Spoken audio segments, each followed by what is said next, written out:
الحمد لله نحمده ونستعينه ونستغفره ونعوذ بالله من شرور أنفسنا ومن سيئات أعمالنا ومن يهده الله فلا مضل له ومن يضلله فلا هادي له وأشهد أن لا إله إلا الله وحده لا شريك له وأشهد أن محمدا عبده ورسوله أما بعد فأعوذ بالله السميع العليم من الشيطان الرجيم بسم الله الرحمن الرحيم فبما رحمة من الله لنت لهم ولو كنت فظا غليظ القلب لانفضوا من حولك فاعف عنهم واستغفر لهم وشاورهم في الأمر فإذا عزمت فتوكل على الله إن الله يحب المتوكلين أو كما قال۔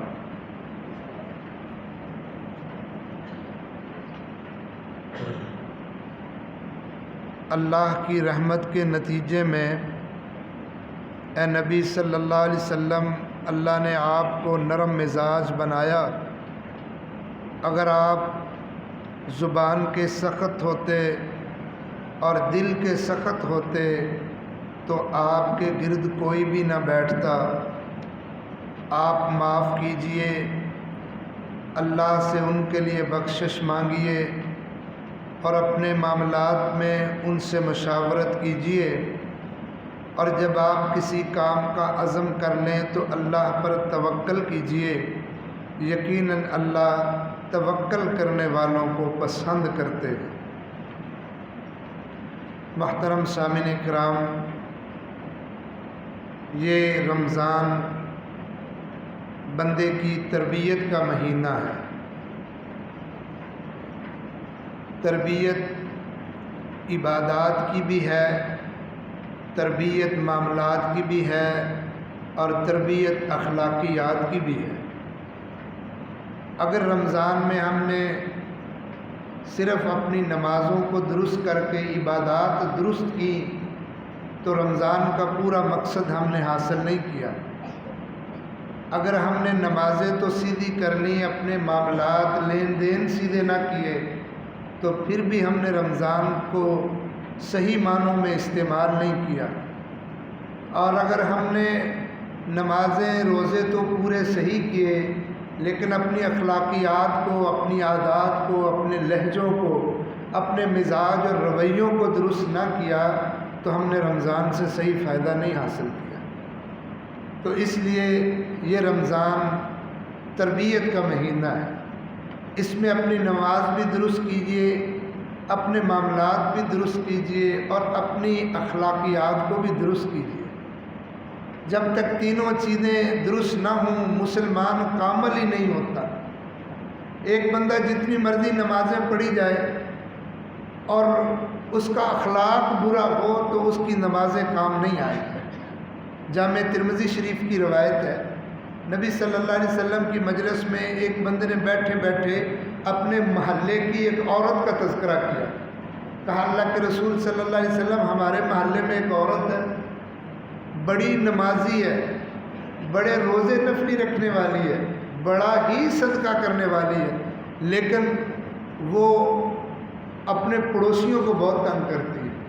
اس کے پڑوسن اس کے شر سے محفوظ نہیں ہے۔ آپ نے فرمایا ہی فی النار، جاؤ اس کو بتا دو وہ جہنمی ہے۔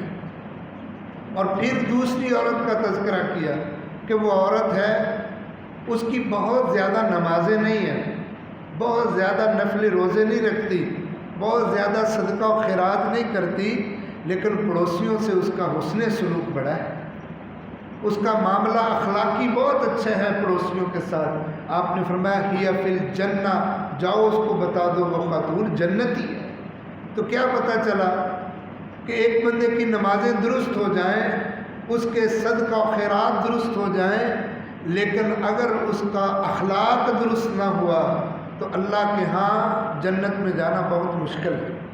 جیسے ایمان کے لیے ضروری ہے کہ اقرار باللسان بھی ہو، تصدیق بالقلب بھی ہو، اعمال بالجوارح بھی ہوں، بندہ زبان سے بھی کلمہ پڑھتا ہو، دل سے مانتا بھی ہو اور عمل بھی کرتا ہو، تب اس کا ایمان مکمل ہوتا ہے۔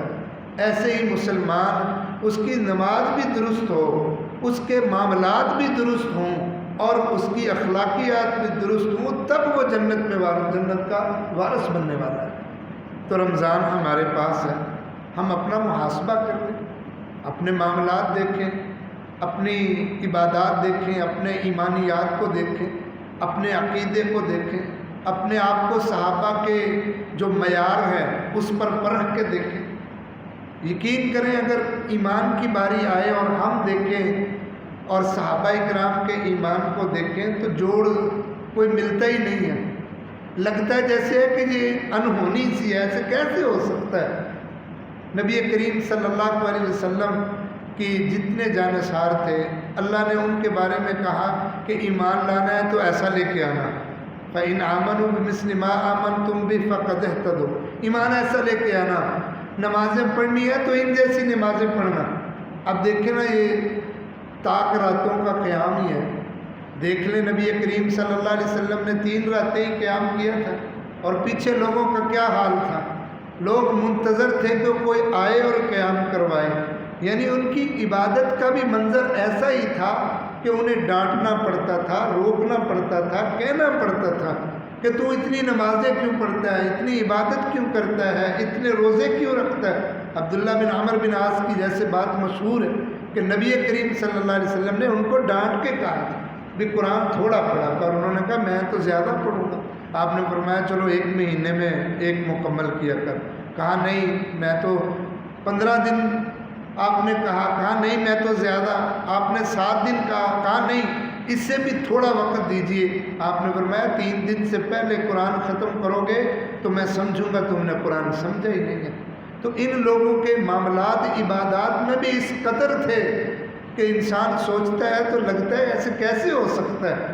نبی کریم صلی اللہ علیہ وسلم کی ازواج مطہرات میں جویریہ رضی اللہ تعالیٰ عنہ، وہ رات کو مسجد کے صحن میں یا اپنے گھر کے صحن میں عبادت جب کرتی تھی تو اوپر سے ایک رسی باندھی تھی، اس رسی کے ساتھ نیچے رسی لٹکا کے اپنے بالوں کو باندھی ہوئی ہے تاکہ میں ذکر و اذکار کروں، مجھے اونگ آئی، سر نیچے لگے تو بالوں سے کھچاؤ ہو، میں بیدار ہو جاؤں، عبادت میں لگ جاؤں۔ ان کے عبادت کا ذرا ہم معائنہ کریں تو ہمیں سمجھ ہی نہیں آتی۔ حدیث میں آتا ہے نبی صلی اللہ علیہ وسلم نے اپنی زندگی میں آپ نے ایک اعتکاف نہیں کیا، حالانکہ آپ اعتکاف کرتے تھے، ایک بار آپ نے اعتکاف نہیں کیا رمضان میں، پھر آپ نے شوال کے مہینے میں 20 دنوں کا اعتکاف کیا۔ اچھا اعتکاف کیوں نہیں کیا؟ حدیث میں آتا ہے آپ نے بستر اٹھایا تو آخری عشرے کے لیے آپ جب مسجد میں آئے تو آپ کی دیکھا دیکھی آدھا مدینہ بستر اٹھا کے آ گیا۔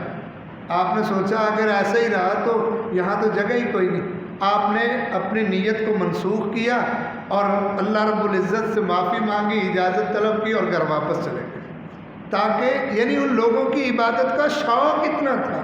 اور نبی صلی اللہ علیہ وسلم نے صحابہ اکرام کو بھی یہی کہا تھا کہ میں نے جو آج آ کے تمہیں قیام نہیں نہ کروایا وہ اسی لیے نہیں کروایا کہ مجھے جس طرح تمہارا شوق لگتا ہے اگر میں بھی اس پر پورا اترنے لگ جاؤں مجھے ڈر ہے کہیں تم پر فرض ہی نہ ہو جائے۔ تو میں بات کرنا چاہ رہا تھا کہ ہمیں صحابہ اکرام کو دیکھ کے اپنی عبادات کو بھی درست کرنے کی ضرورت ہے۔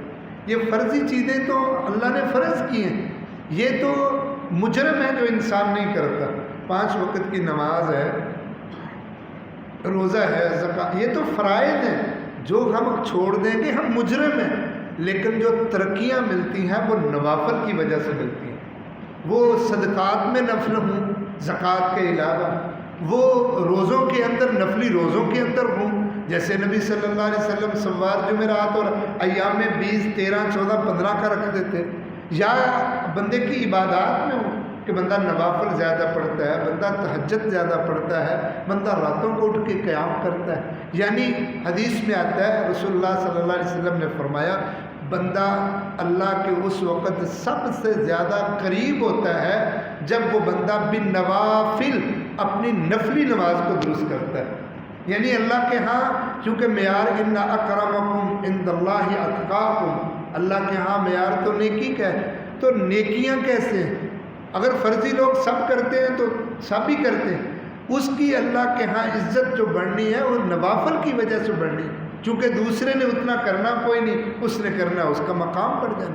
جیسے حدیث میں آتا ہے کہ چند غریب لوگ آئے، انہوں نے کہا اللہ کے رسول صلی اللہ علیہ وسلم، امیر لوگ تو سبقت لے گئے، وہ صدقہ کرتے ہیں، ہم سے نیکیوں میں آگے نکل جاتے ہیں، نمازیں بھی ساتھ پڑھتے ہیں، روزے بھی رکھتے ہیں، لیکن صدقہ کر کے چونکہ وہ مالدار ہیں وہ آگے نکل جاتے ہیں، ہمیں بھی کوئی بتائیے ہم بھی ان سے آگے نکل جائیں۔ آپ نے فرمایا ٹھیک ہے، تم یہ پڑھا کرنا، ہر نماز کے بعد آپ نے جو بتلایا سبحان اللہ 33 مرتبہ، 33 مرتبہ اللہ الحمدللہ اور اللہ اکبر 34 مرتبہ، اور چند دعائیں، آپ نے فرمایا تم یہ پڑھو، جو یہ نہیں پڑھے گا وہ تم سے نیکیوں میں پیچھے ہی رہے گا۔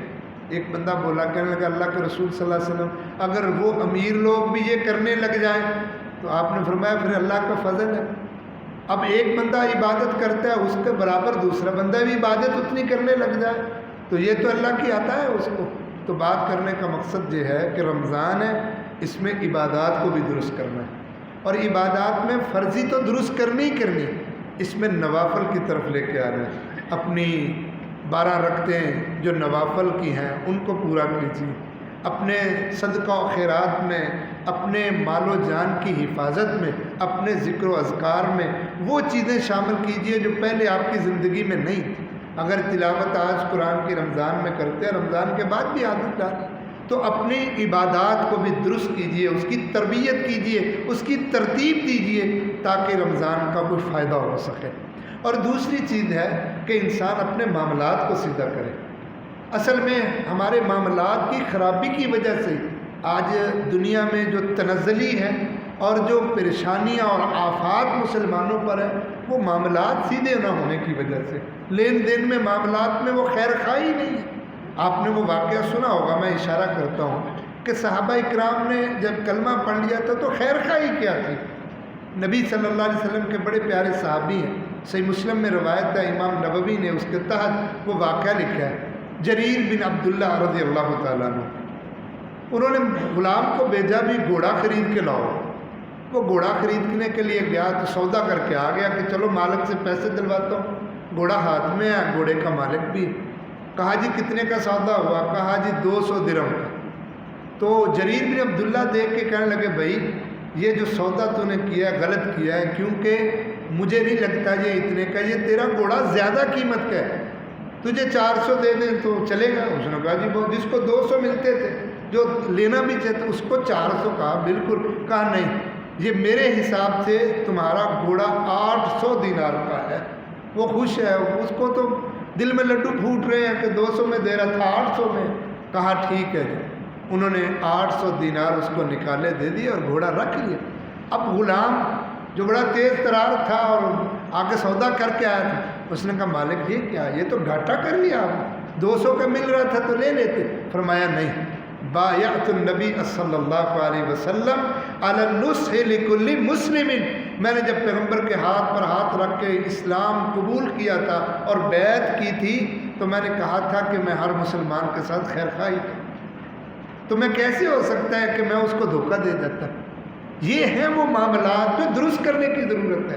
ہم ظاہر کو دیکھ لیتے ہیں، اور بلکہ آج ہر بندہ اپنے معاملات میں دھوکہ دینا تو معمولی سمجھتا ہے، حالانکہ رسول اللہ صلی اللہ علیہ وسلم نے فرمایا تھا الخدعۃ من النار، یہ جو دھوکہ دہی ہے نا یہ انسان کو جہنم کی طرف لے کے جاتی ہے، جنت کی طرف لے کے نہیں جاتی۔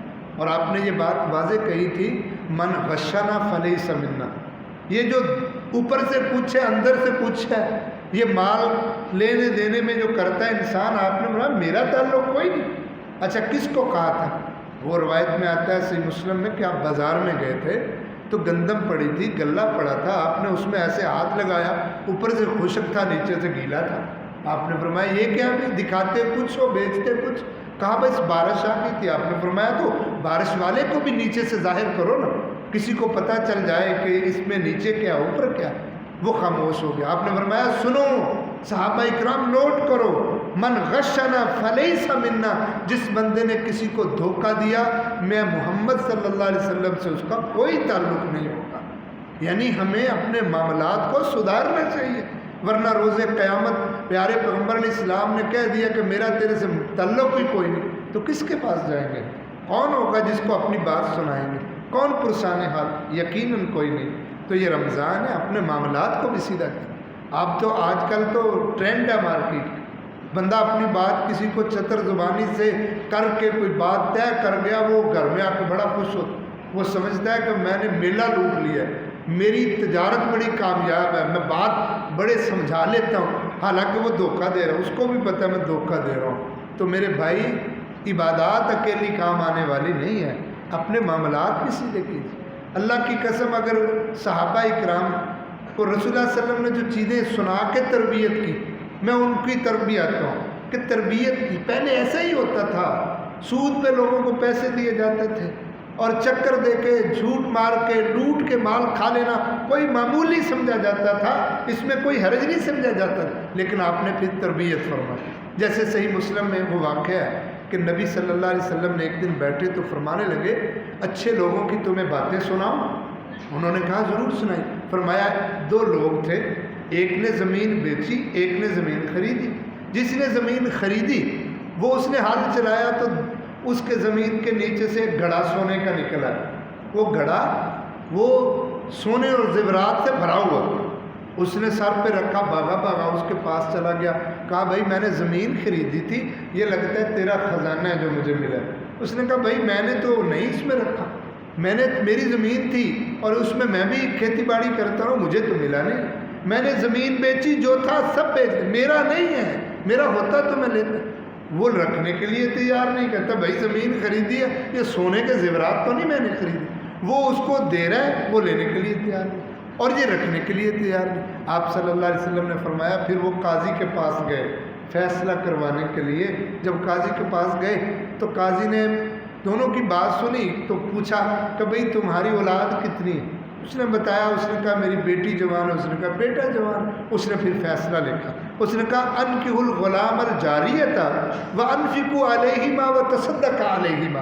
میرا فیصلہ یہ ہے کہ یہ جو زیورات ہیں نا سارے کے سارے، تم بیٹی کا رشتہ اس کو دے دو، یہ بیٹے کا نکاح تیری بیٹی سے کر دے، تمہاری رشتہ داری بن جائے گی، اور اس مال کو ان پر خرچ کر دینا، اگر کوئی بچ گیا تو انہیں صدقہ کر دینا۔ نبی صلی اللہ علیہ وسلم نے فرمایا اچھے لوگوں کی عادات میں سے یہ بات بھی شامل ہے، یعنی وہ لوگ اپنے معاملات کو سدھارتے تھے۔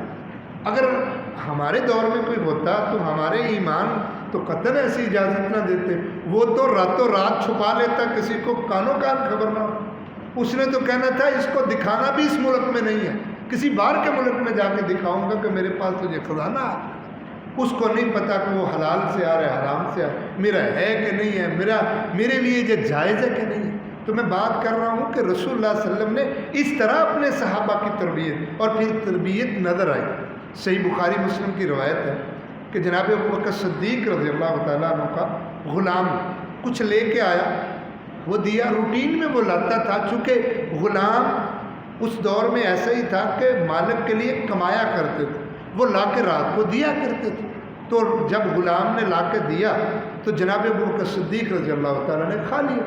اب جب کھا لیا نا تو اب غلام بتاتا ہے، کہتا ہے آپ کو پتہ ہے کہ یہ جو آپ نے کھایا یہ کہاں سے آیا؟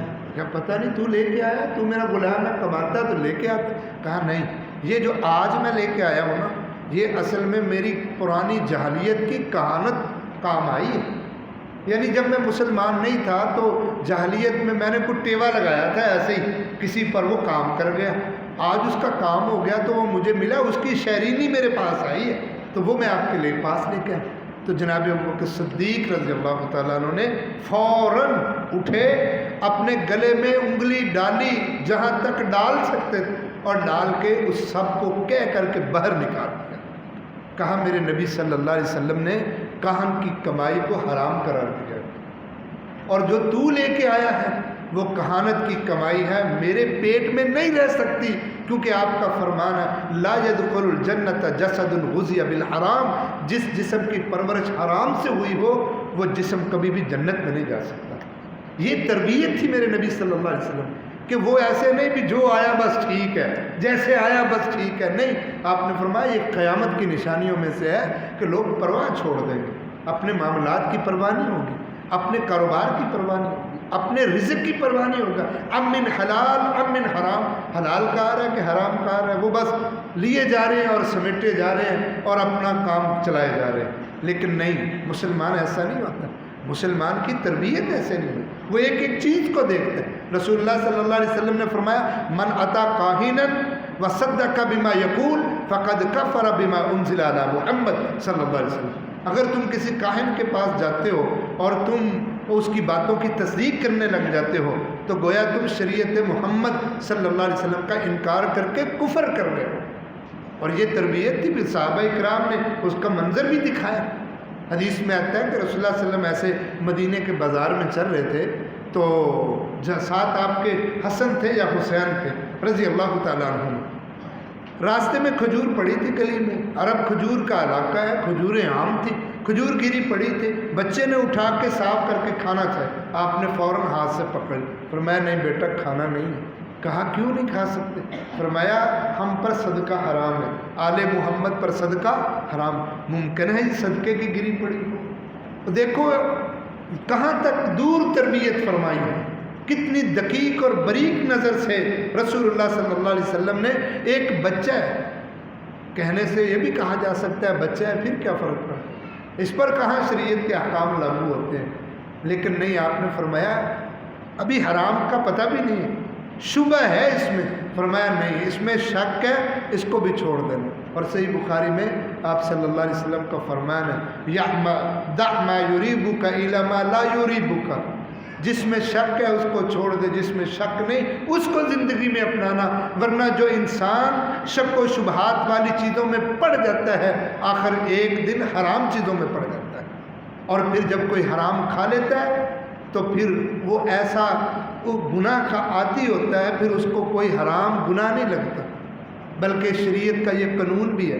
نبی صلی اللہ علیہ وسلم نے فرمایا میری شریعت نہیں بلکہ پہلے نبیوں کی شریعت سے یہ بات چلی آ رہی ہے کہ اذا لم تستحی فاصنع ما شئت، جب کوئی بے حیا ہو جاتا ہے، گناہوں کی لت اسے لگ جاتی ہے، پھر وہ جو چاہتا ہے کرتا چلا جاتا ہے، اسے گناہ بھی برا نہیں لگتا۔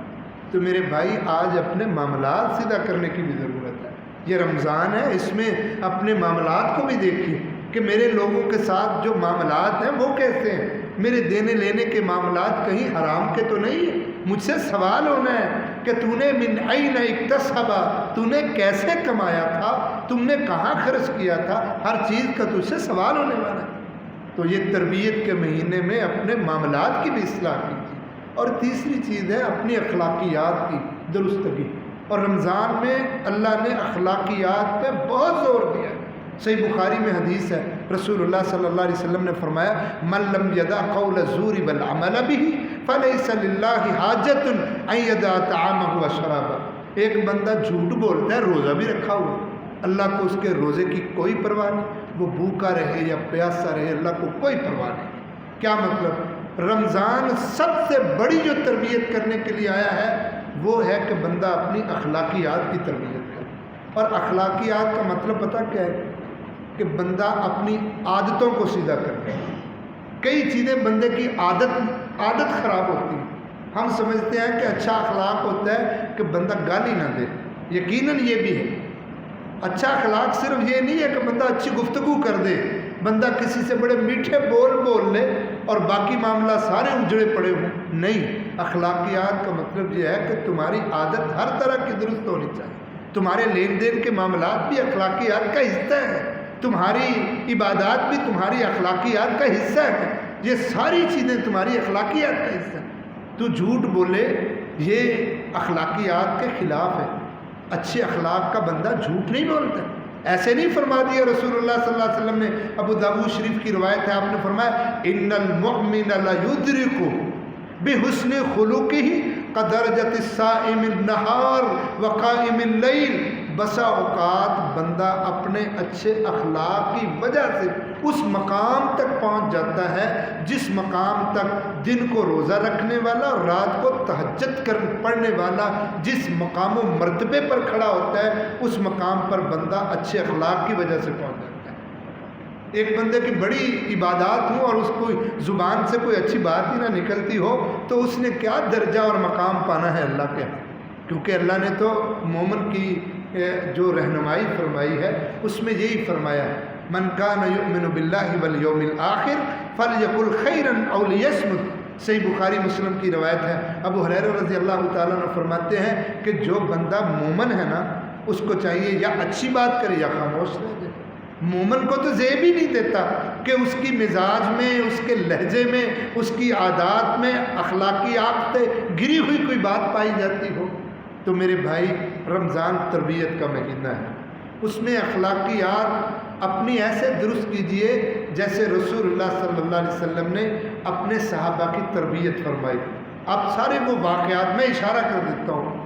اخلاقیات میں سے کیا ہے کہ آپ سے کوئی برا سلوک کر رہا ہے آپ اچھا سلوک کریں، یہ اخلاقیات میں سے ہے۔ یہ نہیں ہے کہ جو کہتا ہے کہ مجھے تو نے تنگ کیا اب اینٹ کا جواب پتھر سے دیا جائے گا، ایسا نہیں ہے۔ جیسے صحیح مسلم کی روایت، ایک بندہ آ گیا، اس نے کہا، ابو ہریرہ رضی اللہ تعالیٰ عنہ فرماتے ہیں میں بھی پاس بیٹھا تھا، ایک بندہ آ گیا، اس نے کہا اللہ کے رسول ان لی قرابۃ اصلهم ویقطعوننی، میرے کچھ رشتہ دار ہیں برادری والے ہیں، میں صلہ رحمی کرتا ہوں وہ مجھ سے قطع رحمی کرتے ہیں، میں رشتوں کو جوڑتا ہوں وہ توڑتے ہیں۔ اللہ کے رسول صلی اللہ علیہ وسلم میں حلم بردباری سے نظام کو چلاتا ہوں، وہ میرے ساتھ ہمیشہ بد کرداری بد اخلاقی کرتے ہیں اور قطع رحمی کرتے ہیں۔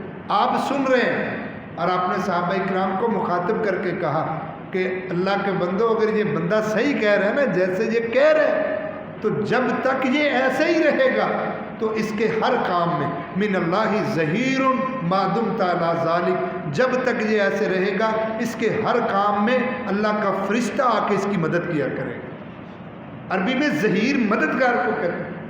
ہمارے کام بگڑتے کیوں ہیں؟ اور مددگار تو اللہ کی طرف سے کوئی آتا کوئی نہیں، ہم تو اینٹ کا جواب پتھر سے دینے کے قائل کھڑے ہوتے ہیں، تو ہماری مدد آسمان سے کیسے آئے؟ ہمارے لیے وہ آگ گلستان کیسے بنے؟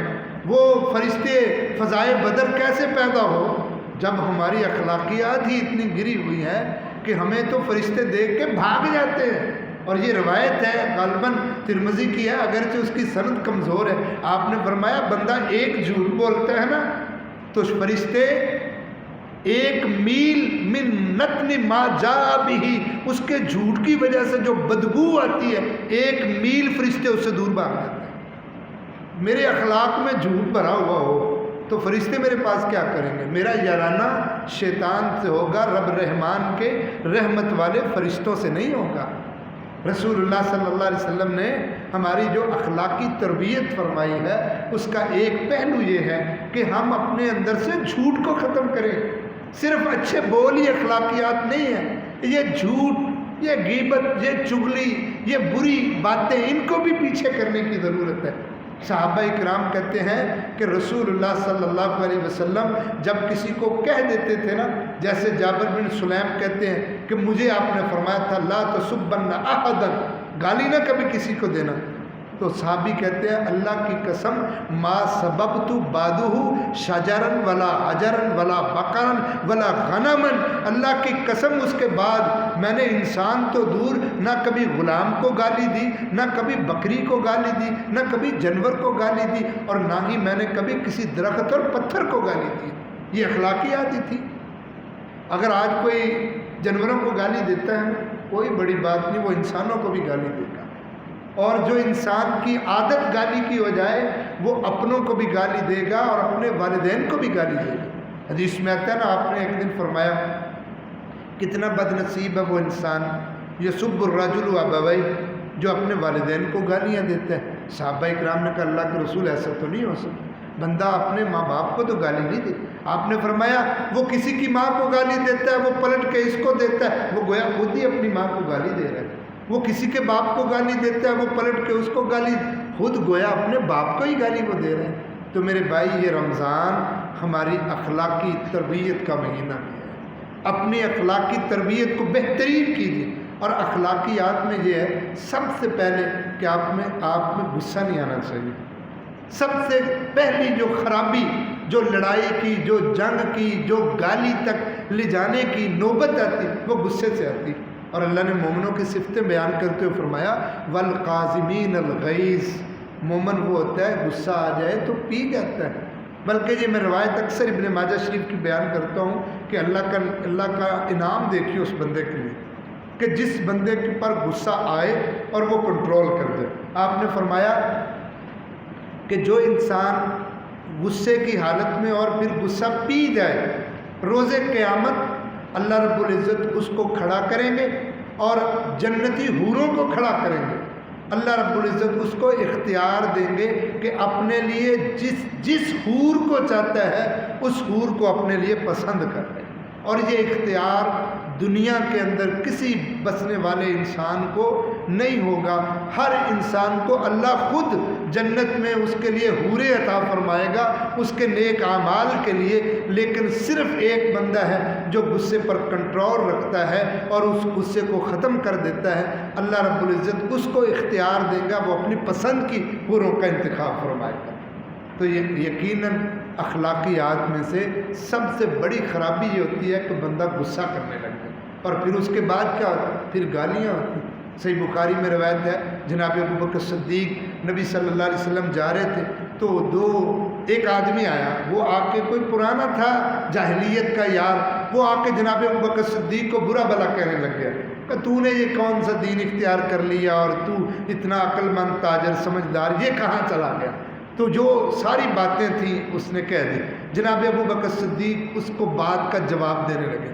حدیث میں آتا ہے وہ بندہ گالیاں دینے لگ گیا، برا بھلا کہنے لگ گیا۔ جناب ابوبکر صدیق اس کو جواب دینے لگ گئے۔ نبی صلی اللہ علیہ وسلم وہاں سے چلے گئے۔ جب جناب ابوبکر صدیق رضی اللہ تعالیٰ نے دیکھا کہ وہ تو چلے گئے تو بھاگ کے اس کو چھوڑا، پیچھے چلے گئے۔ کہا اللہ کے رسول صلی اللہ علیہ وسلم پہلے میں خاموش تھا، وہ باتیں کر رہا تھا، آپ نے سنتے رہے اور مسکراتے رہے، اور پھر جب میں نے کوئی بات کی جواب دیا آپ ناراض ہو کے چلے آئے ہیں۔ آپ نے فرمایا جب تو خاموش تھا نا اللہ کا فرشتہ اس کو خود ہی جواب دے رہا تھا، لیکن جب تو نے بات کرنا شروع کر دی تو اللہ کا فرشتہ چلا گیا تو میں بھی چلا گیا۔ یعنی مومن انسان کو زیب ہی نہیں دیتا۔ مومن کی تو تربیت اللہ نے یہ فرمائی ہے اذا خاطبہم الجاہلون قالوا سلاما، اور اگر کوئی فضول بندہ متھے لگتا ہے تو وہ کہتے ہیں اچھا بھائی، وہ آگے نکل جاتا ہے، ان کے اوپر وقت ضائع نہیں کرتا۔ اور یہ رسول اللہ صلی اللہ علیہ وسلم کا فرمان بھی ہے من حسن الاسلام المرء ترکہ ما لا یعنیہ، مسلمان کے اسلام کی خوبیوں میں سے، اس کی اسلامی صفات میں سے کہ وہ ہر لغو بات کو چھوڑ دیتا ہے، اس کے پیچھے نہیں پڑتا۔ تو یہ اخلاقیات میں سے ہے کہ انسان غصے کو چھوڑ دے۔ رسول اللہ صلی اللہ علیہ وسلم نے ایک آدمی کو دیکھا، دو لڑ رہے ہیں، نیلے پیلے ہو رہے ہیں، آپ نے فرمایا مجھے ایک بات پتہ ہے، اگر وہ کر لیں نا ان کا سارا غصہ کافور ہو جائے۔ کہا کیا ہے؟ فرمایا اعوذ باللہ من الشیطان الرجیم پڑھ، شیطان ہے جو لڑا رہا ہے، چونکہ آپ نے فرمایا شیطان ہی یہ خوش ہوتا ہے تمہاری لڑائیوں سے۔ وہ کہتا ہے کہ بڑی بات ہے، میں نے کیا کام کر دکھایا کہ میں نے دونوں کو لڑا دیا ہے۔ رسول اللہ صلی اللہ علیہ وسلم نے فرمایا شیطان مایوس ہو چکا ہے کہ وہ تم سے اپنی عبادت کروائے، لیکن ولیکن تحریش بینکم، وہ تمہیں لڑائے گا، اس میں وہ کامیاب ہوتا ہے اور وہ خوش بھی ہوتا ہے۔ تو میرے بھائی رمضان کا مہینہ ہے، اپنی اخلاقیات کے ہر پہلو پہ نظر دوڑا، کہیں تیری اخلاقی کوئی کمزوری تو نہیں جس کی وجہ سے تیری زندگی کے اعمال ڈوب رہے، تو نیکیاں کر رہا ہے وہ ضائع ہو رہی، چونکہ انسان کے نیک اعمال اور اس کے اچھے اخلاق وہ برائیوں کو ختم کرتے ہیں اور برائیاں انسان کی نیکیوں پر پانی پھیر دیتی ہیں۔ اور ایک لمبی حدیث ہے، میں اس کا موٹا عرض کر دیتا ہوں۔ صحیح جامع الصغیر میں لمبی روایت ہے، صحابی نے 2 سوال کیے تھے، کہا اللہ کے رسول صلی اللہ علیہ وسلم احب الاعمال الی اللہ، لوگوں کے عمل جو ہے اللہ کے ہاں سب سے محبوب کیا ہے؟ دوسرا اس نے سوال کیا احب الناس الی اللہ، من احب الناس الی اللہ، لوگوں میں سب سے زیادہ پیارے اللہ کو کون ہے؟ تو نبی صلی اللہ علیہ وسلم نے پہلا جواب یہ دیا کہ احب الناس الی اللہ انفعہم للناس، جو بندہ لوگوں کے لیے خیر کا سبب ہو، لوگوں کے لیے نفع کا سبب ہو، یہ بندہ اللہ کے ہاں بڑا محبوب بندہ ہے، جس کی وجہ سے لوگوں کو فائدہ ہوتا ہو۔ اور دوسرا آپ نے جواب دیا احب الاعمال الی اللہ سرور تدخلہ علی مسلم، اللہ کو یہ عمل بڑا پسند ہے کہ تم دوسروں کو خوشیاں دو، او تکشف عنہ سوءا، یا دوسروں کی تم تکلیفوں کو دور کرو، او تقضی عنہ دینا، یا لوگوں کا قرض تم چکا دو، او تطرد عنہ جوعا، یا لوگوں کی تم بھوک مٹا دو۔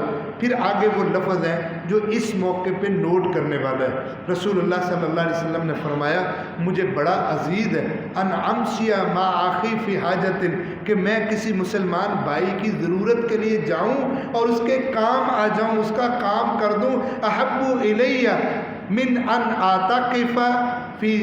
اعتکف شہرین فی مسجد، مجھے مسجد نبوی میں 2 مہینے اعتکاف سے زیادہ اچھا لگتا ہے کہ میں کسی مسلمان کی ضرورت میں کام آ جاؤں۔ میرے بھائی رمضان اعتکاف اور پھر مسجد نبوی، فرمایا 10 دن نہیں 2 مہینے مسجد نبوی میں اعتکاف سے زیادہ اچھا مجھے یہ لگتا ہے کہ میں کسی مسلمان کے کام آ جاؤں۔ اس روایت میں یہ بھی ہے رسول اللہ صلی اللہ علیہ وسلم نے فرمایا جو غصہ پی جاتا ہے اللہ اس کے عیبوں کو چھپا دے گا، اگر وہ قدرت رکھتا ہے غصے پر پھر بھی پی جاتا ہے اللہ اس کو روز قیامت معاف فرما دے گا۔ پھر آگے فرمایا کہ ان لا یفسد سوء الخلق خلق، یہ بندے کا برا اخلاق اتنی خرابی کرتا ہے جیسے آپ سرکے کو شہد میں ڈال دیں جیسے وہ برباد ہو جاتا ہے، ایسے انسان کا برا اخلاق انسان کے نیک اعمال کو برباد کرتا ہے۔ آپ نے دیکھو کتنی باتیں اوپر بتلائیں کہ اللہ کو بندہ اچھا لگتا ہے جو یہ نیک عمل کرے، یہ نیک عمل کرے، آخر میں آپ نے بتلایا اگر ان سب کو ضائع کرنا ہونا تو برے اخلاق کو اپنا لو۔ مطلب برا اخلاق اگر کسی انسان میں ہے تو یہ ساری نیکی برباد ہو جاتی ہیں، اچھے اخلاق کی وجہ سے انسان ان ساری نیکیوں سے آگے نکل جاتا ہے۔ تو میرے بھائی رسول اللہ صلی اللہ علیہ وسلم نے ہمیں بڑے نمونے دیے۔ اب دیکھیں خیبر کی تاریخ آپ پڑھیں تو وہ عورت کا واقعہ آپ کو ملے گا جس نے بکری کے اندر زہر ملا کے یہودی عورت نے آپ کو گوشت کھلا دیا تھا۔ یہ واقعہ آپ نے پڑھا ہے تو کیا آپ نے اس کو کیا کیا تھا بعد کے اندر؟ جاؤ جا کے تاریخ پڑھو، آپ نے فرمایا چھوڑو، یہ نبی کا اخلاق تھا کہ نبی صلی اللہ علیہ وسلم نے کہا کہ میں لوگوں سے بدلے لینے کے لیے تو نہیں آیا کہ چھوٹی چھوٹی بات پہ اس کو پکڑتا پھروں۔ وہ آدمی جس نے غزوہ ذات رقاع سے واپسی پر وہ تلوار پکڑ کے کہا تھا کہ کون مجھ سے تجھے بچائے گا محمد صلی اللہ علیہ وسلم، تلوار میرے میں ہاتھ میں، تو آپ نے فرمایا اللہ بچائے گا۔ وہ ڈر گیا، ہیبت آ گئی، تلوار آپ نے پکڑ لی، آپ نے فرمایا تجھے کون بچائے گا؟ تو اس نے کیا کہا؟ جاؤ تاریخ پڑھ کے کہو۔ اس نے کہا میں نے آج تک سنا ہی نہیں کہ آپ نے کسی کو نقصان دیا، آپ نے کسی سے بدلہ لیا ہو، میں نے ایسا سنا ہی نہیں ہے، اس لیے مجھے یقین ہے آپ مجھے کچھ بھی نہیں کہیں گے۔ ثمامہ بن اسال جو مسجد کے ستون سے بنا تھا، جو یمامہ کا بادشاہ تھا، سردار تھا، شہزادوں جیسی زندگی جیتا تھا، مسجد کے ستون سے بدے ہے اور کہتا تھا کہ محمد صلی اللہ علیہ وسلم ان تقتل ذا زمین و ان تنعم علی شاکر، اگر قتل کرے گا تو میرا بدلہ لینے والے تیرے پیچھے کھڑے ہیں۔ صحابہ موجود ہیں، مسجد نبوی ہے، کائنات کا سردار اور پیغمبر ہے، اور اس کی بد اخلاقی دیکھو، کہتا ہے اگر قتل کرو گے تو قتل کے بدلے میں قتل ہو جاؤ گے، لیکن اگر احسان کرو گے تو ہم شکر گزار قوم ہیں، ہم آپ کی قدردانی کریں گے۔ آپ گزر جائے، خاموش ہیں۔ صحابہ اکرام کے کردار دیکھے، ان کی عبادات دیکھی، ان کے معاملات دیکھے۔ تیسرے دن آپ نے فرمایا چھوڑ دو۔ وہ باہر جا کے غسل کر کے واپس آ کے کہتا ہے اللہ کے نبی، اللہ کی قسم ایسے ہی تھا کہ دنیا میں سب سے برا چہرہ آپ کا لگتا تھا، لیکن اب آپ سے بڑھ کے اچھا چہرہ کسی کا بھی نہیں۔ تو کیا میرے نبی کی بد اخلاقی کا نتیجہ تھا یا حسن سلوک کا نتیجہ تھا؟ یہ میرے نبی کی محبتوں کا، اخلاقیات کی وجہ تھی کہ دشمن بھی آ کے آپ کو سلام کرتا تھا۔ اور یقیناً یہی حسن اخلاق ہے جس کی وجہ سے شاعر نے کہا تھا کچھ تلوار نے کر لی، کچھ اخلاق نے کر لی، مسخر ساری کائنات شاہ ابرار نے کر لی۔ اور جو مان گیا اس کو میرے نبی نے اپنے اخلاق کی وجہ سے مسلمان کر لیا، جو اکڑ گیا میرے نبی کی تلوار کے ڈراوے نے اس کو اسلام میں داخل کر دیا۔ ساری کائنات کے دلوں پہ راج کرنے والے محمد کریم صلی اللہ علیہ وسلم شاید یہ اخلاقیات ہی تھی کہ جس کی وجہ سے سارے لوگ آپ کے گرویدہ تھے، اور شاید نہیں بلکہ یقینی بات یہی ہے۔ اللہ نے سورۃ آل عمران میں جیسے ذکر فرمایا، اے نبی محمد صلی اللہ علیہ وسلم فَبِمَا رَحْمَةٍ مِّنَ اللَّهِ لِنْتَ لَهُمْ، آپ اللہ کی رحمت کی وجہ سے بڑے نرم مزاج ہیں۔ لَوْ كُنْتَ فَظًّا غَلِيظَ الْقَلْبِ لَانفَضُّوا مِنْ حَوْلِكَ، اے محمد کریم صلی اللہ علیہ وسلم اگر آپ کے مزاج میں سختیاں ہوتی، آپ بااخلاق نہ ہوتے تو یہ کوئی بھی آپ کے گرد نہ بیٹھتا۔ جو آپ کے جانثار آپ کے پاس بیٹھے ہیں، آپ پر جانیں دینے کے لیے تیار بیٹھے ہیں، آپ کی خاطر جانیں لینے کے لیے تیار بیٹھے ہیں، یہ جو ان کے تیار کیے ہوئے اور ان کی تربیت کیے ہوئے گھوڑے بھی ان سے آگے نکل کے میدانوں میں کودتے ہیں، یہ ان کے اچھے اخلاق کا ہی نتیجہ ہے۔ رسول اللہ صلی اللہ علیہ وسلم نے تو یہاں تک تربیت فرمائی، آپ نے فرمایا 3 بندوں کو میں جنت میں اچھے سے اچھا گھر لے کے دوں گا، لیکن شرط ہے وہ مجھے ضمانت دے۔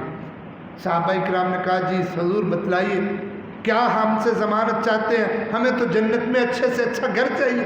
آپ نے فرمایا انا زعیم ببیت فی ربد الجنہ وان ترک المراء وان کان محقا، تو حق پہ بھی ہے، جھگڑا چھوڑ دے، صرف اس لیے کہ میرا رب راضی اس سے ہوتا ہے کہ جھگڑا نہیں کرنا، کیونکہ اللہ کے نزدیک سب سے برا انسان وہ ہے۔ ابغض الرجال الی اللہ الد الخصام، جھگڑالو اللہ کے نزدیک بدترین انسان ہے، خواہ حق پہ ہی کیوں نہیں، جھگڑا تو جھگڑا ہی ہے۔ آپ نے فرمایا تو حق پہ بھی ہے لیکن چھوڑ دے۔ کہا میں جھگڑا نہیں کرنا چاہتا، میں حق پر ہوں لیکن میں پھر بھی جھگڑا چھوڑ رہا ہوں۔ رسول اللہ صلی اللہ علیہ وسلم نے فرمایا میں ضمانت دیتا ہوں اس کو جنت میں بہترین گھر لے کے دوں۔ آج انسان ساری زندگی جنگ ہی لڑتا ہے، اپنوں اور پراؤں سے کیس ہی لڑتا ہے، یہ سمجھ کے کہ میں حق پہ کھڑا ہوں، اور تجھے اس کیس کو چھوڑنے کی وجہ سے پیغمبر جنت کی گارنٹی دے رہے ہیں، تیرے لیے وہ کافی نہیں ہے۔ تو شاید ساری زندگی جو جھگڑا چلا رہا ہے اس میں نہ تجھے دنیا کا فائدہ ہو نہ تجھے آخرت کا، اپنے انا کی وجہ سے، اپنی طاقت کے غرور کی وجہ سے، عصبیت کی وجہ سے، اور اپنے معاشرے کو اور اپنے آپ کو، اپنے عہدے کو بچانے کے چکر میں ساری زندگی نسلوں کو جھگڑوں اور کیسوں میں دھکیل رہا ہے۔ آج پیغمبر کی ضمانت کی وجہ سے حق پر ہونے کے باوجود جھگڑا چھوڑ دے، میرے محمد صلی اللہ علیہ وسلم نے گارنٹی دی ہے تو جنت میں بہترین گھر لے کے دوں گا۔ اور پھر فرمایا وفی وسط الجنہ، یعنی انا زعیم ببیت فی وسط الجنہ، جنت کے عمدہ ترین یا درمیانے ترین محلات میں تمہیں گھر لے کے دوں گا۔ ان ترک القذب و ان کان ماضیا، مذاق میں بھی جھوٹ نہیں بولنا، جھوٹ تو بولنا ہی نہیں ہے لیکن مذاق میں بھی نہیں بولنا۔ میں اللہ کے پیغمبر علیہ السلام نے فرمایا تمہیں جنت کے درمیانی محلات میں یا بہترین محلات میں گھر لے کے دینے کی گارنٹی دیتا ہوں۔ اور تیسرا آپ نے فرمایا فی اعلی الجنہ، یعنی انا زعیم ببیت فی اعلی الجنہ، میں تمہیں اعلیٰ ترین جنت میں گھر لے کے دوں گا، محل لے کے دوں گا، بہترین جنت کے محلات میں جگہ اور گھر لے کے دوں گا۔ جس بندے کا بحسن خلقہ ہی، جس نے اپنی اخلاق کی حالت کو بہترین کر کے پیش اللہ کے حضور کیا، یعنی اچھے اخلاق والا جس کو رسول اللہ صلی اللہ علیہ وسلم جنت کی گارنٹی دے رہے ہیں۔ اور آپ جب بھی نصیحت کرتے تو آپ کی نصیحتوں میں 2 چیزیں عام ہوتی تھیں، ایک ہوتا تھا کہ اللہ کا ڈر زندگی میں رکھنا، جب بھی آپ کا خطبہ ہوتا ہے یا ایھا الذین آمنوا اتقوا اللہ حق تقاتی، لوگوں اللہ سے ڈر جاؤ، یا ایھا الناس اتقوا، اے لوگوں اللہ سے ڈر جاؤ۔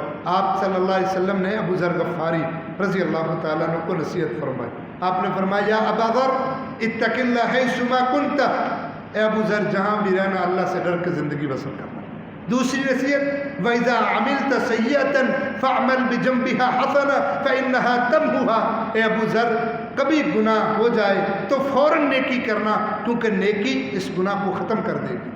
اور تیسری نصیحت فرمایا وَخَالِقِ النَّاسَ بِحُسْنِ الْخُلُقِ، اپنے اچھے اخلاق سے لوگوں سے ملنا، تیرے اچھے اخلاق کی وجہ سے اللہ رب العزت اس سے راضی ہوں گے۔ تیری اخلاقی حالت کمزور ہوئی، اللہ تم سے راضی نہیں ہوگا۔ اور حدیث میں آتا ہے نا، آپ نے ایک دن جنت کا منظر پیش کیا، آپ نے فرمایا ان فی الجنت لغرفا، جنت میں بڑے بڑے محلات اور بالا خانے ہیں، یرا ظہورها من بطونها و بطونها من ظہورها، اندر کوئی بندہ کھڑا ہو تو باہر کا بیرونی ماحول بڑا عمدہ اور صاف نظر آتا ہے، اور کوئی باہر کھڑا ہو تو اندر کا ماحول بڑا خوبصورت نظر آتا ہے۔ فوراً ایک دیہاتی اٹھا، فقال اعرابی لمن ہی یا رسول اللہ صلی اللہ علیہ وسلم، اللہ کے رسول یہ اتنے خوبصورت محل اللہ کس کو دینے والا ہے؟ آپ نے فرمایا لمن اطاب الکلام وَأَطْعَمَ الطَّعَامَ وَصَلَّى بِاللَّيْلِ وَالنَّاسُ نِيَامٌ، یہ اللہ اس کو دے گا جو اچھی کلام کرنے والا ہو، جو بد اخلاق نہ ہو، جس کی گفتگو کے اندر بہترین گفتگو والا کلام ہو، اللہ یہ جنت کے محلات اس کو وارث بنائے گا۔ جو لوگوں کو کھانا کھلاتا ہو، جو راتوں کو نمازیں پڑھتا ہو، یہ اللہ اس بندے کو عطا کرنے والا ہے۔ تو وہ صحابی پتہ کیا کہنے لگا، جس میں آتا ہے وہ کہتا ہے پھر جو یہ تو بڑا مشکل سا امر ہے، یعنی اس کا مطلب یہ تھا یہ کام بڑے مشکل ہیں۔ ہم سمجھتے ہیں یہ آسان، کھانا کھلانا کیا مشکل کام، لیکن کھانا کس کے لیے کھلانا، اجر تو یہاں ملتا ہے۔ کھانے کے دسترخوان لگا دینا بڑی بات نہیں ہوتی، یہ کھلانا کس کے لیے ہے؟ وَيُطْعِمُونَ الطَّعَامَ عَلَىٰ حُبِّهِ، اگر رب کی محبت میں کھانا کھلا رہا ہے اللہ کے ہاں تب اس کھانے کا فائدہ ہے۔ اگر اللہ کو راضی کرنے کے لیے نیک اعمال کیے جا رہے ہیں تب ہے، اگر تیری اخلاقیات اللہ کے اور رسول کے فرامین کی وجہ سے ہے تب تیری اخلاقیات کا تجھے فائدہ ہے۔ اگر تجھے دنیاوی غرض و غایت اور مفاد ہے کہ میری اچھی بولی سے میرا کاروبار بڑھے گا، لوگ مجھے اچھا کہیں گے، تو پھر تیرا یہ اخلاق تیرے کسی کام کا نہیں ہے۔ رسول اللہ صلی اللہ علیہ وسلم نے اس رمضان کے اندر جہاں عبادات کی تربیت فرمائی، حدیث میں آتا ہے اماں عائشہ فرماتی ہیں تاک راتوں میں اپنی ایقظ اہلہ، اپنی بیویوں کو بیدار کر لیتے، احیا لیلہ، راتوں کو زندہ کرتے، مطلب جاگتے، شد میزرا، اپنا کمر باندھ لیتے اور عبادت کے لیے اپنے آپ کو تیار کر لیتے۔ وہاں صرف عبادت نہیں، اپنے معاملات کو بھی سدھارتے، اخلاقیات کو بھی دیکھتے۔ وہ اعتکاف والی بات آپ نے سنی ہوگی علماء سے، صحیح بخاری میں، کہ آپ اعتکاف میں تھے، آپ کی بیوی صفیہ رضی اللہ تعالیٰ نے ملنے آ گئی، کوئی کام تھا، ملا جا سکتا ہے اعتکاف کی حالت میں ضرورت اور مجبوری پر، بیوی آ گئی رسول اللہ صلی اللہ علیہ وسلم کے پاس۔ ام المومنین سیدہ صفیہ بیان کرتی کہ مجھے کچھ کام تھا، میں آ گئی، آپ اعتکاف میں تھے، رات عشاء کے بعد کا وقت تھا، میں نے آپ سے بات کی، جو کام تھا اس پہ بات کی، اور کرنے کے بعد میں جب جانے لگی تو آپ نے فرمایا رات زیادہ ہو چکی ہے، میں تمہیں چھوڑ کے آتا ہوں۔ اعتکاف میں تھے، رسول اللہ صلی اللہ علیہ وسلم چل دیے اور چھوڑنے کے لیے چلے گئے۔ اب جب بازار میں رات کا سناٹا، ایک خاتون نقاب اور برقعے میں، کوئی نہیں جانتا کون ہے، اور یہ بھی پتہ ہے کہ رسول اللہ صلی اللہ علیہ وسلم اعتکاف میں بیٹھے، دو انصاری صحابی پاس سے گزرے جو مدینے کے باسی تھے، آپ نے ان کو سلام کیا، انہوں نے آپ کو سلام، پہچان گئے آپ بھی کہ یہ کون ہے، اور انہوں نے تو پہچان ہی لیا کہ یہ محمد کریم صلی اللہ علیہ وسلم۔ آپ تھوڑا سا آگے گئے، آپ نے ان کو آواز دی، فرمایا ادھر بات سنو، وہ آگے بڑھ، کہا یہ میرے ساتھ جو خاتون ہے نا تمہاری ماں ام المومنین صفیہ بنت حی رضی اللہ تعالیٰ عنہ ہے۔ وہ کہنے لگے سبحان اللہ، اللہ کے رسول ہم آپ کے بارے میں ایسی بات سوچیں گے؟ آپ نے فرمایا نہیں تم نہ سوچو، لیکن شیطان جو ہے نا وہ انسان کا دشمن ہے، انسان کے جسم میں ایسے رگوں میں دوڑتا ہے جیسے خون دوڑتا ہے، وہ تمہارے دل میں خیال پیدا کر دے کہ یہ کون رات کے سناٹوں میں عورت لے کے ساتھ، تو فرمایا نہیں میں اس لیے تمہاری وضاحت کی ہے تمہارے ذہن میں بھی کوئی خیال نہ آئے۔ تو یہ اخلاقیات کا بہت بڑا پہلو ہے جو رمضان میں آپ نے تربیت فرمائی کہ ظاہری چیزوں کو دیکھ کے کسی کے اوپر فتوے اور حکم مت لگایا کرو، پتہ نہیں اس کی کیا حالت ہوگی اللہ کے ہاں، پتہ نہیں اس کی کیا مجبوری ہوگی اللہ کے ہاں، پتہ نہیں اللہ کے ہاں اس کا کیا مقام ہوگا، تو نے ظاہر میں دیکھ کے اس کی عزت پر بات کر دی اور تو نے اس کی عزت نفس کو مجروح کر کے رکھ دیا۔ تو یہ اخلاقیات کا ایک پہلو ہے جو رمضان میں ہماری تربیت کی گئی کہ ایسے ہی اپنے گمان کو لاگو کر کے تجزیے کر کے، آج سب سے بڑا سیاستدان ہی اس کو سمجھا جاتا ہے جو بیٹھ کے تجزیے کر رہا، پیشن گوئیاں کر رہا، ایسے ہوگا، میرا خیال ہے یہ بندہ ایسا ہے، میرا نظریہ یہ ہے، میرا تجربہ یہ کہتا ہے، مجھے بڑا ایکسپیرینس اس میں ہے، میرا یہ سبجیکٹ یہ، وہ ساری اپنی وہمی خیالی اللہ کے رسول اور پیغمبر کی تعلیم اور قرآن کے مخالف سارے تجزیے کر کے لوگوں کی عزتوں کو اچھال رہا ہوتا ہے، اپنے آپ کو بڑا قابل ترین تجزیہ نگار، سیاستدان، بصیرت دان سمجھ رہا ہوتا ہے، حالانکہ گناہوں کے پرندے باندھ رہا ہوتا ہے اپنے لیے، کیونکہ رسول اللہ صلی اللہ علیہ وسلم نے فرمایا ایاکم والظن فإن الظن اکذب الحدیث، اور لوگوں جب تک کوئی بات پختہ نہ پتہ چلے ایسے گمانوں پر تیر مت چلایا کرو، کیونکہ یہ اکثر جھوٹے نکلتے۔ سورۃ حجرات کے اندر آپ پڑھیں، خصوصاً ہم تو اعتکاف کے دنوں میں اپنے مسجد کے نمازیوں کو جو اعتکاف میں بیٹھتے ہیں سورۃ حجرات لازم پڑھاتے ہیں، چونکہ اس میں اخلاقیات کے سارے درس موجود ہیں۔ اس میں ایک درس کیا ہے کہ جب تمہارے پاس کوئی فاسق خبر لے کے آئے فتبینوا، تو تحقیق کر لینی ہے کہ وہ جو بات کر رہے ہیں وہ کتنی درست ہے، کہیں ایسا نہ ہو کہ تم کر گزرو اور بعد کے اندر تمہیں شرمندگی کا سامنا کرنا پڑے۔ اچھا، یہ آیت کب نازل ہوئی تھی؟ ہوا ایسے کہ ایک علاقے کے، میں خلاصہ عرض کرتا ہوں کہ ایک علاقے کے لوگ مسلمان ہو گئے، نبی صلی اللہ علیہ وسلم نے فرمایا زکوٰۃ کے وقت میں ہمارا بندہ آئے گا، تم زکوٰۃ جمع کر کے رکھنا تو وہ لے جائے گا۔ انہوں نے کہا ٹھیک ہے۔ اب زکوٰۃ کا موسم آیا، آپ نے ادھر سے بندہ بھیجا اور وہ جا کے زکوٰۃ وصول کرنے کے لیے جا رہا ہے۔ اب دل میں خیال کیا ہے، شیطان نے دل میں خیال ڈالا کہ بھئی وہ تو نئے نئے مسلمان ہیں، پتہ نہیں مرتد ہی نہ ہو گئے ہوں، پتہ نہیں میں جاؤں وہ زکوٰۃ دینے کی بجائے مجھے ہی قتل کر دیں۔ اب وہ انتظار میں زکوٰۃ اکٹھی کر کے کہ پیغمبر اسلام کا بندہ آنے والا ہے۔ اب یہ جب قریب پہنچا تو ان لوگوں نے دور سے دیکھا تو وہ سیکورٹی کے نظام اس وقت ہوتے تھے، اوپر سے انہوں نے دیکھا تو بندے آگے سے استقبال کے لیے، ان کے ہاں استقبال بھی ایسے ہی تیر تلواروں کو لہرا کے ہی ہوتا تھا، وہ ہماری طرح کو ڈھول بجانے والے تو تھے نہیں، استقبال کے لیے دو ہار پہنائے، ڈھول والے بجا لیے۔ ہمارا افتتاح بھی ایسے ہی ہوتا ہے، ہمارا استقبال بھی ایسے ہی ہوتا ہے، جو اللہ کو، اللہ کے رسول کو ناپسند باتیں، اسی سے ہمارے اچھے کام کا آغاز ہو رہا۔ تو وہ استقبال کے لیے جب آئے، تیر تلوار لٹکی ہوئی، بڑے جناب دستے، ہاتھ مار، اس نے سمجھا لو بھی یہ تو مجھے قتل کرنے آ رہا، اس نے وہاں سے دڑکی لگائی، بھاگ کے مدینے میں آ گئی، اور آتے آتے ذہن اتنا پختہ ہو گیا، کہنے کہ اللہ کے رسول میں وہاں گیا تھا، وہ بندے سب مرتد ہو گئے اور انہوں نے تو مجھے قتل کر دینا تھا، بڑی مشکل سے جان بچا کے آیا۔ آپ کو غصہ آ گیا، آپ نے خالد بن ولید کو 300 سوار تیار کر کے دیے، فرمایا ان مرتد لوگوں کی سرکوبی کے لیے نکلو، یہ قافلہ لے کے نکل پڑے۔ انہوں نے سوچا بھی بندہ تو بھاگ گیا، ڈر کے لگتا ہے، تو انہوں نے سامان سب اونٹوں پہ لادا، وہ لاد کے تو لے کے آنے لگے۔ اب راستے میں آدھے میں پہنچے تو وہ بھی مل گئے، ادھر سے یہ قافلہ بھی مل گیا۔ انہوں نے پوچھا تم کون ہو؟ کہا بھائی ہم تو ایسے ایسے۔ کہا تم تو مرتد نہیں ہو گئے؟ انہوں نے کہا کہاں، بھائی بندہ تو ڈر کے بھاگ گیا۔ وہ قافلہ لے کے سارے کے سارے رسول اللہ صلی اللہ علیہ وسلم کے پاس آئے، اس وقت اللہ نے یہ قرآن کی آیت نازل فرمائی، اذا جاءک فاسق بنبأ فتبینوا ان تصیبوا، اے پیغمبر اسلام تمہارے پاس کوئی جاہل فاسق خبر لے کے آئے تو اس کی تحقیق کر لینا، کہیں ایسا نہ ہو کہ وہ تم کر گزرو جس کا تمہیں تحقیق نہ ہو، علم نہ ہو، اور پھر ندامت اور شرمندگی کا سامنا کرنا پڑے۔ تو میرے بھائی آج ہماری حالت بھی ایسی ہے، یہ رمضان ہے، اس میں اپنی اخلاقی حالت کو بہتر کریں۔ اتنی کمزوریاں ہمارے اندر ہیں، اللہ کی قسم صحابہ اکرام کو دیکھیں، ان کے ایمان کو دیکھیں، ان کے جذبات کو دیکھیں تو نظر آتا ہے بس خالی کھولی نام کے مسلمان ہیں، کچھ تربیت نہیں ہے۔ معاملات دیکھتے ہیں تو سب بگڑے ہوئے ہیں، اخلاقیات دیکھتے ہیں تو سب بگڑی ہوئی ہیں۔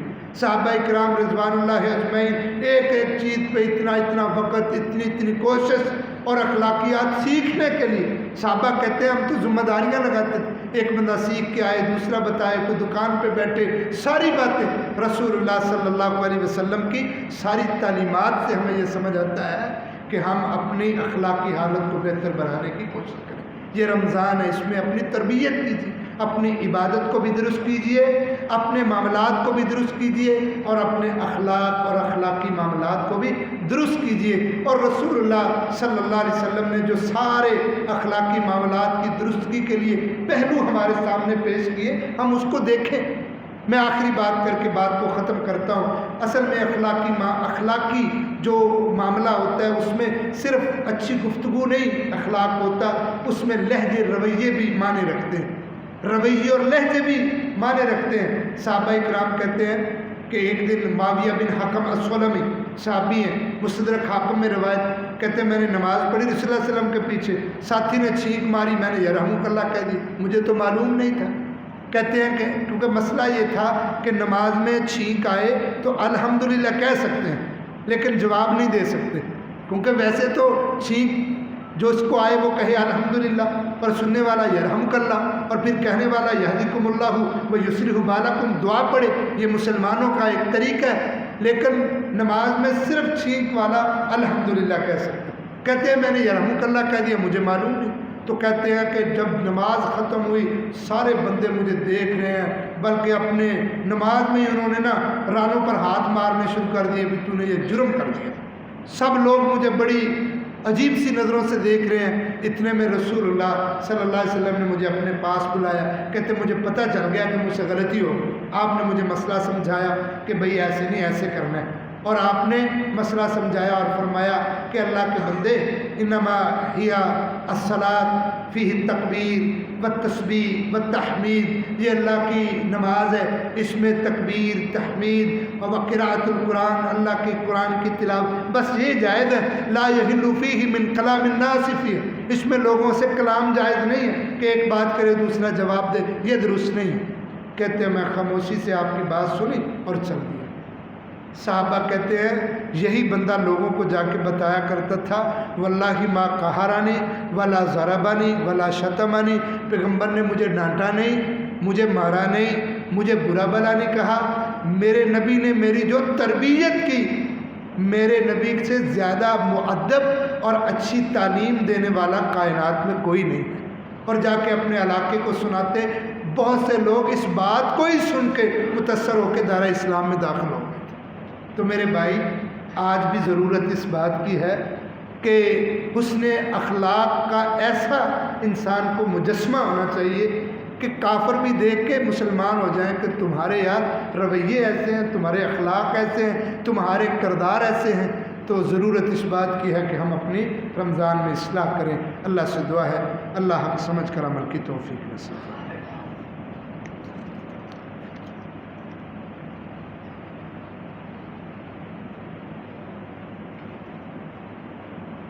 یہ حدیث غدیر غم کے بارے میں ہے، انشاءاللہ مقامی علماء اس کی وضاحت فرمائیں گے. ہمارے پاس پہلے اختلافی مسئلے بڑے، نئے چھوڑ کے کرنے کی کیا ضرورت ہے. عمل کی باتیں سنیے اور اس پر عمل کیجیے.